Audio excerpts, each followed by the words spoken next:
You're just a tower of godless vagrant.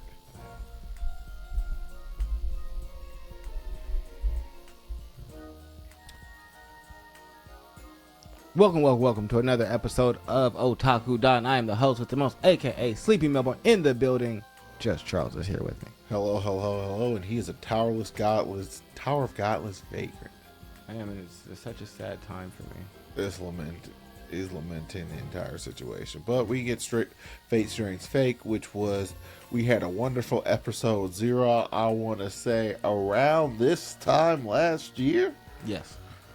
And basically as a pitch, like, would you guys like this? Yes. I also don't think the anime community has ever looked at it like, yeah, I don't want another series of Fate. So I love the fact that he's eating Inside Out burger. Yep. Literally everything looks like In-N-Out, except for it's just called Inside Out. And you also notice he hadn't touched them terrible fries. So nobody wants the fries. It's all about the burger.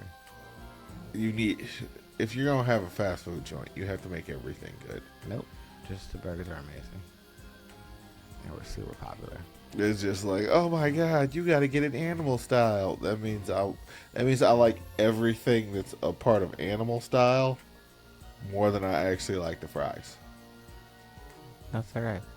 But there's also the introduction. Well, not introduction, but this is Caster talking to the police chief and kind of letting him know that he knows a lot more about him than he would have believed, and to kind of stop underestimating him and treating him like he's just some tool to be used at his beck and call, kind of like he might see the rest of his subordinates, where it's like, no, I'm a lot closer to either your superior or your equal, and you got to treat me as such, or this is going to be a bad time for you, because then you'll have to use a curse thing, and then I'll just continuously think of ways to like try and skirt it, and you'll have to think of ways to like completely lock me up, and then you'll be out of command cells, and then where will we be?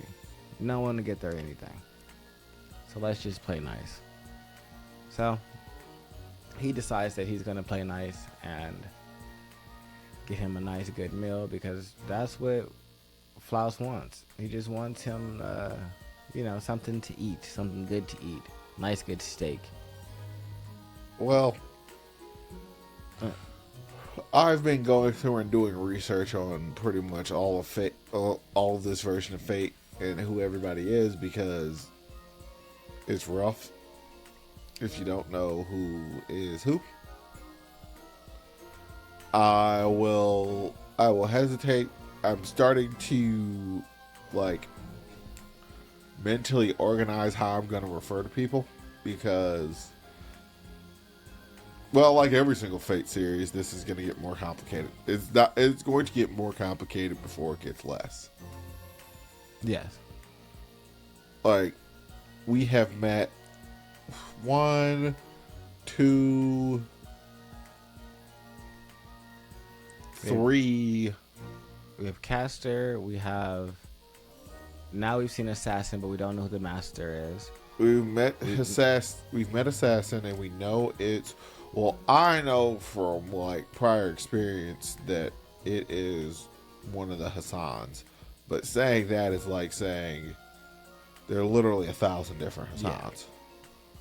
So saying it's one of the Hassans is like saying it is one of the raindrops that's falling outside. Congratulations. Yeah, that's not the most helpful. We see a version of Arthur. We're getting Kidu, and also... Did they already show Enkidu? That was in the Zero. Oh. Zero showed him, and Gilgamesh fight. That's what the big giant crater is from their fight. Oh, that makes sense. Yeah. Because Enkidu scares the shit out of Gilgamesh, because he's basically one of the very few beings that can be like, yeah, I'm gonna keep you in check. Like heck you are. Dang, I didn't kill that weird homunculus thing. Even though in like the real story, they end up becoming buddy, and then the guys get mad. and be like, all right, bro, you gotta go. We made you to get rid of him, and y'all are like locked in like the Yin Yang twins. No. Which I think is even more hilarious. Well, I mean, they actually do get rid of Enkidu and then Gilgamesh gets sad. Yeah. It's just like, oh. Yeah, why would you guys do that? That's the one thing that made him upset. You guys killed my friend. That's shitty. Like, what do you mean? Well, now I'm going to be a good ruler just to spite all you jerks. Pretty much, yeah. Like, you're willing to change all of your ways just to spite us? Yep. It's more out of spite than it is out of well, it is to help people. But I'm going to create the greatest place in the world. Yeah, sucks to be you guys. You guys don't live here either. Yes, I'm also interested to see why it seems like the Hassan that's haunting her dreams saved her life if she was going to try and kill her. Like, I'm just super confused by those things. Like, why not let her get killed by this mage if you were also just going to then try and kill her? Lots of questions for that. As from what I could see, that is one Hassan, and then there was another one. That's the problem with you summoning, is and that's where things start to get kind of complicated. See, I need to know what's going on, because like this one seems like definitely adversarial. Yeah, but the way a lot of times the way you can tell Hassan is when that hand that reached out and ripped her out. Like Hassans have freaky weird hands. That's her special move, the heart crush thingy. But I'm just like curious, like, all right, are you? And then who is this girl?